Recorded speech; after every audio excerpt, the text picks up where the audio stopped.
Hello dear students, इस video के अंदर हम बात करेंगे चैप्टर नंबर 4 के हमारे पाठ्य पुस्तक के जो क्वेश्चन है, जो इम्पोर्टेंट क्वेश्चन है जिनको बोर्ड पर हल करवाना उचित है, उन क्वेश्चनों के बारे में हम चर्चा करने वाले हैं इस वीडियो के अंदर। तो हमारा जो पाठ्य पुस्तक के प्रश्न है, अध्याय 4 के आंकिक प्रश्न हम हल करेंगे इस वीडियो के माध्यम से। तो पाठ्य पुस्तक के प्रश्न है, उसमें जो हमारे वस्तुनिष्ठ पहले क्वेश्चन आ रहे हैं वस्तुनिष्ठ, तो उसमें से हम देख लेते हैं कि भाई कौन कौन से न्यूमेरिकल टाइप के क्वेश्चन है। बाकी तो आप कंसेप्ट के रूप में, जैसे मान लो कोई गोलीय चालक है, उसकी धारिता समानुपाती होती है तो वो त्रिज्या के समानुपाती, जो आप थ्योरी पढ़ते हो उसके आधार पर आप आराम से कर सकते हो। कई क्वेश्चन है जो बोर्ड पर करवाना उचित है, वो क्वेश्चन है। तो उसमें से जैसे हम शुरू से बात करें तो जो हमारे एबेसेदे वाले क्वेश्चन है, उसमें क्वेश्चन नंबर 2 दे रखा है।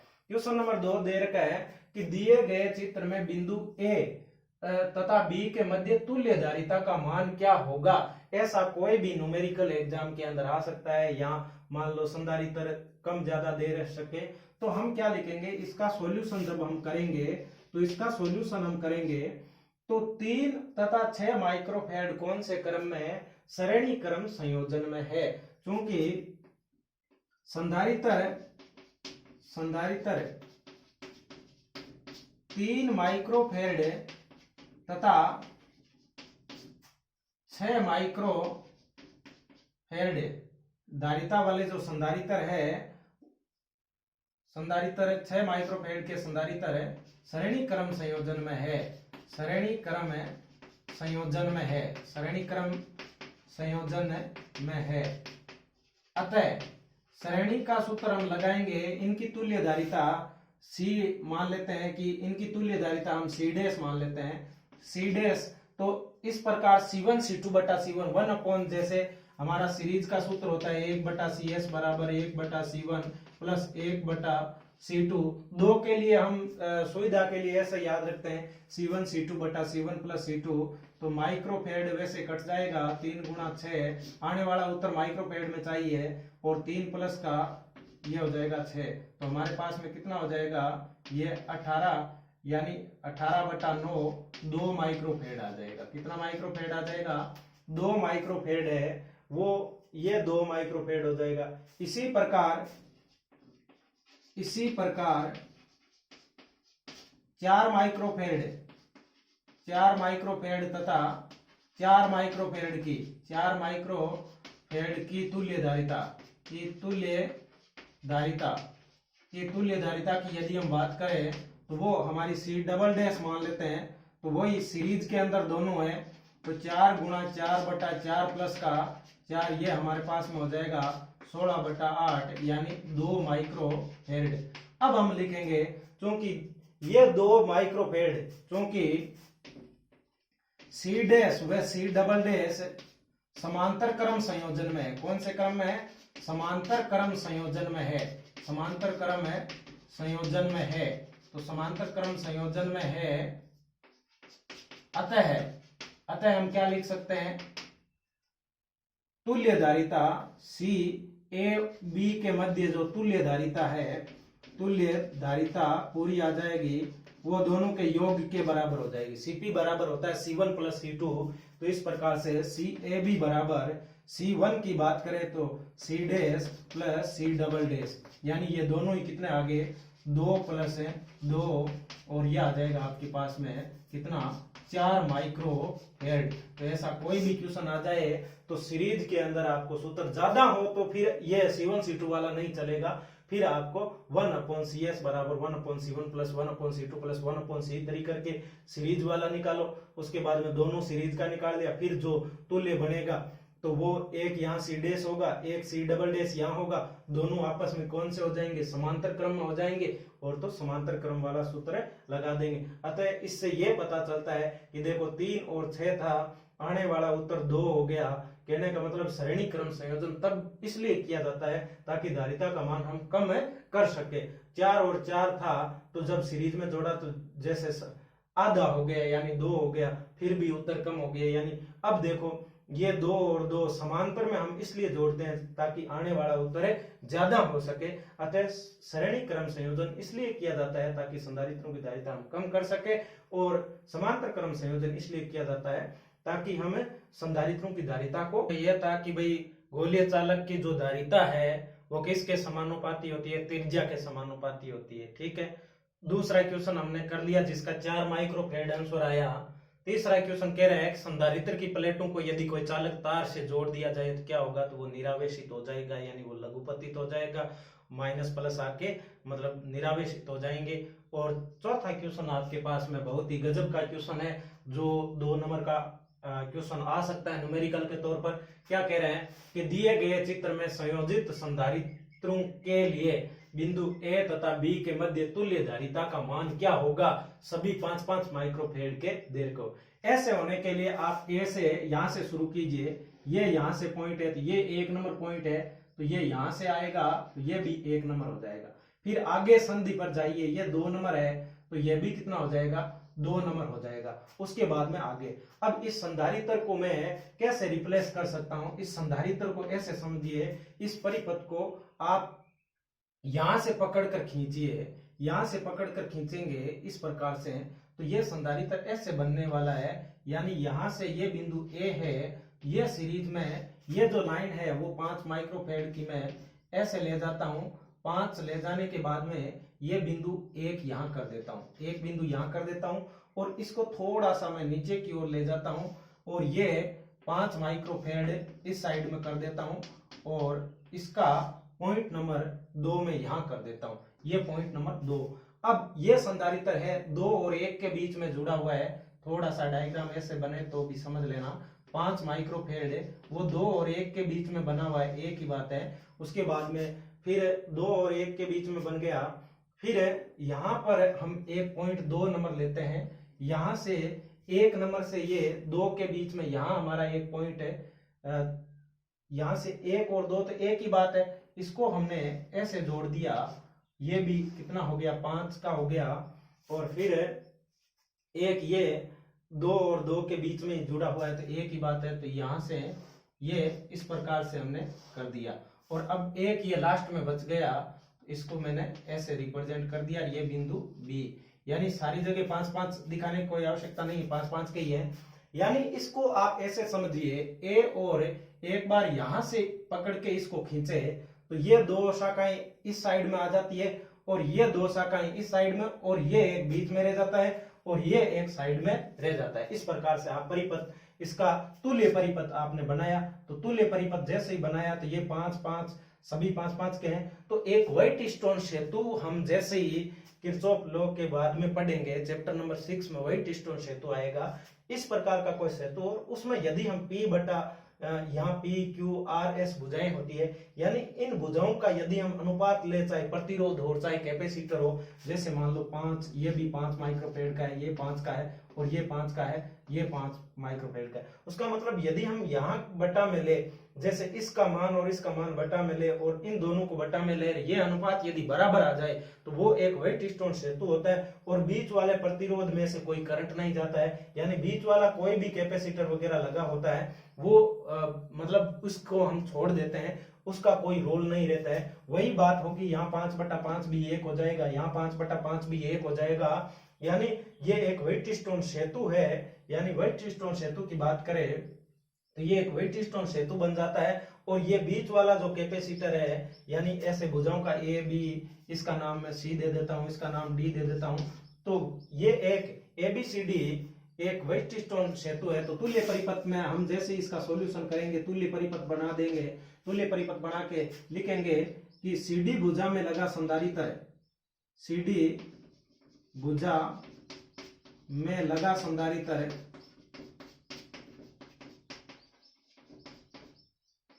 संधारित्र है व्हाइट स्टोन, व्हाइट स्टोन सेतु की विकिरण के अनुदिश है,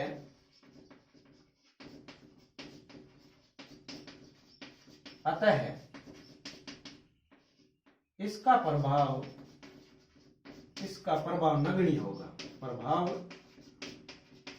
नगण्य होगा, इसके प्रभाव को हम छोड़ देते हैं। अब बाकी कैलकुलेशन थोड़ी सी आपको करने की, ये 5 और 5 फिर के कौन से क्रम में हो जाएंगे, फिर इसलिए क्योंकि 5 माइक्रोफेड है, वह 5 माइक्रोफेड श्रेणी क्रम में है। अब थोड़ा सा आप विस्तार से करेंगे, मैं सीधा बता देता हूं। 5 और 5 श्रेणी में है तो इनका तुल्य क्या हो जाएगी, तुल्य धारिता, इनके नाम भी दे सकते हो आप, C1 C2 C3 C4। तो तुल्य धारिता आधी हो जाएगी, 2.5 माइक्रोफेड हो जाएगा। इसी प्रकार नीचे वाली भुजा के अंदर यदि हम बात करें तो ये 5 और 5 ये भी सीरीज में है, तो इनका आधा हो जाएगा कितना, 2.5 माइक्रोफेड हो जाएगा। और फिर हम कहेंगे कि 2.5 और 2.5 वापिस कैसे बनेंगे, क्योंकि 2.5 माइक्रोफेड है, वह 2.5 माइक्रोफेड समांतर क्रम में है। कौन से क्रम में है, समांतर क्रम में है। अतः आप इनको वापिस लिख सकते हो तुल्य धारिता। वैसे तो सारों का सिंबल दे तो ये क्वेश्चन बहुत बड़ा हो जाता है, केवल आप समझिएगा तुल्य धारिता 2.5 प्लस 2.5 ये हो जाता है 5 माइक्रोफेड। मैं आपको समझाना चाहता हूं। फिर देखो, यानी व्हाइटस्टोन सेतु की इतने की बात करें तो इसकी तुल्य 5 आई, फिर अगला 5 और 5 फिर आप लिखोगे 5 माइक्रोफेड, वह 5 माइक्रोफेड श्रेणी में है, श्रेणी क्रम संयोजन में है। तो फिर इनका क्या हो जाएगा, आधा हो जाएगा। तुल्य C और AB के मध्य तुल्य धारिता वापिस क्या आएगी, 5 गुणा 5 बटा 5 प्लस 5, तो यह हो जाएगा 2.5 माइक्रोफेड। यानी तुल्य परिपथ बनाना है, उसके बाद में आप C1 C2 ऐसे नाम दे देना, C1 C2 C3 C4 C5 नाम दे देना, और इसका नाम भी C6 दे देना कि C6 है वो व्हाइटस्टोन सेतु को विकिरण में लगा हुआ है, यानी इस प्रकार से, तो इसका कोई रोल नहीं होगा। उसके बाद में C1 और C2 श्रेणी में है तो ये ढाई बन जाएगा, C3 और C4 श्रेणी में ये ढाई बन जाएगा। फिर आने वाला उत्तर ये 2.5 समांतर में, तो वो पूरा 5 बन जाएगा। फिर 5 और 5 कौन से क्रम में हो जाएंगे, 5 और 5 वापिस श्रेणी में हो जाएंगे। आने वाला उत्तर क्या हो जाएगा, 2.5 माइक्रोफेड। तो बे ऑप्शन है उसका क्या हो जाएगा, एकदम सही हो जाएगा। कि जो त्रिज्याओं का अनुपात 1:2 है तो उसकी धारिताओं का अनुपात क्या होगा, तो C समानुपाती R होता है, तो वही 1:2 हो जाएगा। फिर थोड़ा सा ढंग का क्वेश्चन है, क्वेश्चन नंबर 6।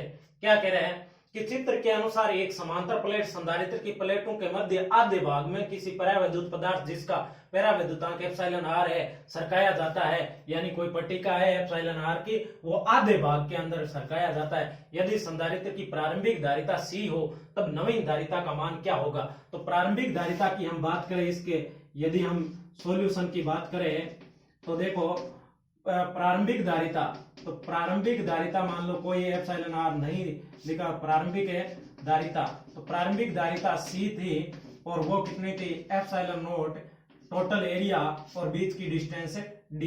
तो अब हम इसका एक तुल्य परिपथ बनाते हैं। तो जैसे ही हम तुल्य परिपथ बनाएंगे, मैंने आपको बताया था जब D का मान सेम रहे और आधे भाग में किसका आ जाता है, इधर एरिया आधा हो जाता है और इधर भी एरिया क्या हो जाता है, आधा। ऐसी कंडीशन में क्या होता है, वो एक ही तार से ऐसे एक प्लेट एक बिंदु पर जुड़ी हुई मानी जाती है, वो समांतर क्रम संयोजन बन जाता है। तो यह युग्म समांतर क्रम संयोजन है,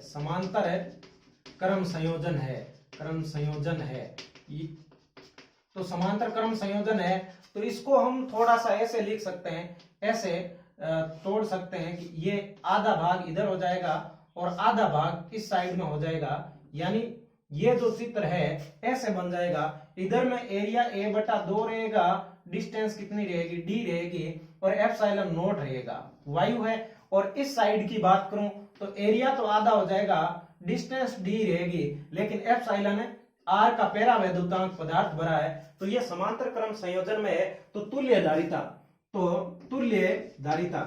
तुल्य धारिता की बात करें तो तुल्य धारिता दो के योग के बराबर होगी। तुल्य धारिता सी इक्विवेलेंट की बात करें तो तुल्य धारिता यहां में सी नाम दे देता हूं, पैरेलल कॉम्बिनेशन बन रहा है, सीपी दे देता हूं। तो यहां पर पहले की यदि हम बात करें तो आपको पता है कि निर्वात में संधारित्र की धारिता होती है एप्सिलॉन नोट ए, एरिया कितना है आधा बटा एप्सिलॉन नोट ए बटा क्या हो जाती है यहाँ एप्सिलॉन नोट ए बटा डी हो जाती है, डिस्टेंस डी में कोई परिवर्तन नहीं हुआ है। उसके बाद में प्लस का निर्वात जब माध्यम हो तो एप्सिलॉन नोट भी होता है, एप्सिलॉन आर भी होता है, और एरिया कितना है आधा, और डिस्टेंस वही है डी। हमारे सी को रिप्लेस करना चाहे तो हम सी को रिप्लेस करना चाहे तो इसको हम एप्सिलॉन नोट ए बटा डी को हम प्रारंभिक धारिता सी बोलेंगे, तो ये सी और बटा में एक दो एक्स्ट्रा आ जाएगा, और प्लस उसके बाद में यहाँ एप्सिलॉन नोट ये आपके पास में सी तो आएगा, एप्सिलॉन नोट ए बटा डी का सी आ जाएगा, एप्सिलॉन आर बटा दो एक्स्ट्रा आ जाएगा, ठीक है। उसके बाद में यहाँ सी बटा दो आप कॉमन ले लो, तो सी बटा दो आप कॉमन लोगे तो यहाँ पर क्या बचेगा एक प्लस का एप्सिलॉन आर बचेगा, तो कौन सा ऑप्शन है हमारा, तो सी बटा दो एप्सिलॉन आर, तो पहला ही ऑप्शन हमारा क्या हो जाएगा राइट हो जाएगा। इस प्रकार का क्वेश्चन ऑप्शन ने देके परीक्षा में 2 अंक तक का पूछा जा सकता है, तो ऐसे 3-4 भर दिया जाए तो भी मेरे कहने का मतलब आप उन सब को इस प्रकार हो तो उनकी डिस्टेंस देख लो, एरिया देख लो, कौन कौन से माध्यम भरे वो देख लो, और बाकी उनको जोड़ दो। आपका नंबर 7 से लेकर 11 तक हम यदि बात करें तो क्वेश्चन नंबर 7 से लेकर 11 तक सीधे सूत्र पर आधारित है। जैसे मान लो U बराबर क्यू स्क्वायर बटा 2C वाला संचित ऊर्जा का है, विनिष्ट विभव V बराबर जैसे C1 V1 plus C2 V2 बटा V1 प्लस V2 वाले आप कर सकते हो। ये क्वेश्चन थोड़ा मुझे ठीक लगा, तो ये क्वेश्चन देखिए क्वेश्चन नंबर 12, तो आंकिक वस्तुनिष्ठ क्वेश्चन का ये कंप्लीट हो जाता है 12वां क्वेश्चन। चित्र में दिखाए गए परिपथ में 4.5 माइक्रोफेरेड वाले संधारित्र पर विभवांतर कितना होगा। यहाँ पर विभवांतर निकालना है, यहाँ पर क्या निकालना है हमें विभवांतर V निकालना है। तो विभवांतर V बराबर सूत्र क्या होता है टोटल आवेश Q बटा उसकी धारिता C, यानी उसकी धारिता। पहले हमें क्या करना पड़ेगा यहाँ टोटल आवेश कितना है, देखो यहाँ जितना Q आवेश होगा, एक बात बता देता हूं, उतना इन दोनों पर होगा, इन दोनों पर होगा। जैसे 6 और 3 है, इसको हम 9 माइक्रोफेरेड मान सकते हैं, क्योंकि सीरीज में आवेश का मान क्या रहता है समान रहता है। तो यदि हम कैसे ही करके टोटल आवेश निकाल लें तो जितना Q यहाँ होगा उतना Q इन दोनों पर होगा। इन दोनों का तो क्वेश्चन के अकॉर्डिंग देखा जाए तो हमें कोई मतलब नहीं, हमें 4.5 माइक्रोफेरेड पर काम करना है। और उसकी धारिता ये मान लो मैं C1 मान लेता हूँ, ये C1 है, ये C2 है और ये C3 है। तो Q1 C1 करेंगे, विभवांतर निकालना है हमें, ठीक है। पहले तुल्य धारिता निकालते हैं। तुल्य धारिता की यदि हम बात करें तो तुल्य धारिता ऐसे निकलेगी, ये दो हमारे पास में कौन से क्रम में है C2 व C3। तुल्य धारिता C2 व C3 में डायरेक्ट कर रहा हूं, तुल्य धारिता में C निकालना चाहता हूं। टोटल धारिता C निकालने के लिए देखिए C2 और C3 एक जोड़ बनेगी, यानी यहां मैं मान लेता हूं एक C2 और C3 का एक संधारित्र एक ही है। फिर हम कहेंगे C2 प्लस C3 ये संधारित्र, और C1 कौन से क्रम में है श्रेणी क्रम संयोजन में है, तो इनका हम C1 C2 वाला सूत्र लगाएंगे। C1 कोष्टक C2 प्लस C3 बट्टा में क्या हो जाएगा C1 प्लस का C1 C2 बटा C1 plus C2 plus C3। आप कैसे ही कर लेना, जैसे ही आप इसको निकालते हो तो 4.5 और ये हो जाएगा 6 प्लस 3 9, और ये हो जाएगा 4.5 और 6 और 3, ये हो जाएगा आपके पास में कितना 4.5 को आप 9 से गुणा कर दो, 9 पंजे 45 36, तो 405, तो ये हो जाता है आपके पास में कितना 40, एक अंक के बाद में पॉइंट लगा दो 40.5, और ये आपके पास में 9 तो 13.5। तो इसको जैसे 3 से गुणा करते हैं तो हमारे पास में ये 3 बार कट जाता है, 3 माइक्रोफेरेड उत्तर आ जाता है। कहने का मतलब ये हुआ कि ये जो संधारित्र है पूरा युग्म देर का है, उसकी जो तुल्य धारिता है वो कितनी है 3 माइक्रोफेरेड है। 3 माइक्रोफेरेड है, तो अब हम क्या करेंगे आवेश निकालेंगे, तो कुल आवेश निकाल लेते हैं। यहाँ लिख देता हूं मैं कुल आवेश। कुल आवेश की बात करें, कुल आवेश हमारे पास में Q बराबर CV होगा तुल्य धारिता टोटल विभवांतर। टोटल विभवांतर कितना है, यहाँ पर 12 वोल्टेज है, तो 3 गुणा 12, तो ये हो जाएगा आपके पास में 36 माइक्रो कुलाम होगा। 36 माइक्रो कुलाम होगा, क्योंकि आने वाला उत्तर माइक्रो के अंदर था। तो ये हमारे पास में हो गया 36 माइक्रो कुलाम टोटल आवेश आ गया। तो अब हमें इस पर विभवांतर निकालना है, ठीक है। तो इन दोनों पर निकालते तो पहले हमें क्या करना पड़ता कि 9 वाला निकालते, फिर दोनों पर सेम हो जाता। हमें इस पर निकालना है, तो Q का मान कितना है 36, और धारिता कितनी है, धारिता है हमारे पास में माइक्रोफेड। तो आने वाला इसको आप चेंज कर लो, माइक्रो कुलाम है तो 10 की घात -6 कुलाम में चेंज कर लो, और धारिता का मान माइक्रो के अंदर ही है, तो वो उसको भी आप चेंज करो, तो वो तो एक ही बात है, दोनों माइक्रो में है।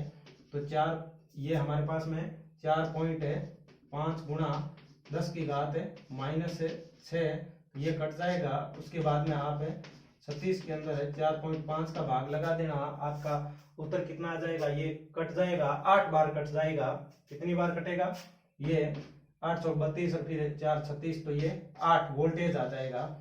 8 वोल्टेज इसका आंसर हो जाएगा। दे ऑप्शन इसका क्या हो जाएगा, राइट हो जाएगा।